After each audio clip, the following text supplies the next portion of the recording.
Downey Wrote That. This one I was very excited to watch, and I was very happy with 3.5 out of 5 on this one. This is a documentary that Peacock put out. Now that they have SNL and everything, and they're starting to make content for that, we are seeing a lot more documentaries about the making of SNL, and people at SNL show up. I think that's a good move. I think they should do that. And something like this, Downey Wrote That, really shines a light on a very funny human being who wrote all my favorite sketches from Saturday Night Live. The man worked there from 1976 until like 2013. He was fired twice. Is wild. He was Jim Downey was one of the funniest guys you'll ever meet, and he wrote some of the, like I said, the greatest sketches. I think the most memorable place you'll know him from is he played the principal in Billy Madison, who says the entire speech about how dumb he is and his answer and everything. That's Jim Downey. And actually, they tell you in this documentary, Adam Sandler does, that he wrote that on the spot when they asked him to play the principal, and he was like, why don't I try this and we'll do this, and he wrote that entire speech for it, and it's still memorable and shows up everywhere today.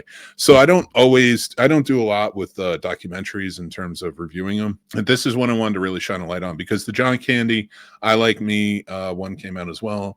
A Martin Scorsese one came out. I'm going to watch those as well, and I might review them, but Downey Wrote That. He was one of my favorites. He brought a beautiful absurdity to his role and to all the sketches that he put together at SNL, especially as the head writer in the 90s and helping with a lot of those greats. But Jim Downey was the best. So if you get a chance to check this out, you should, and maybe check out some of his work. He is fantastic. This is a great documentary, by the way. And it really keeps you kind of interested throughout. They're always not just the interviews they're talking about, but and not just that they're showing the clips, they're really getting in depth with Downey himself to discuss like what came to be, how did this happen?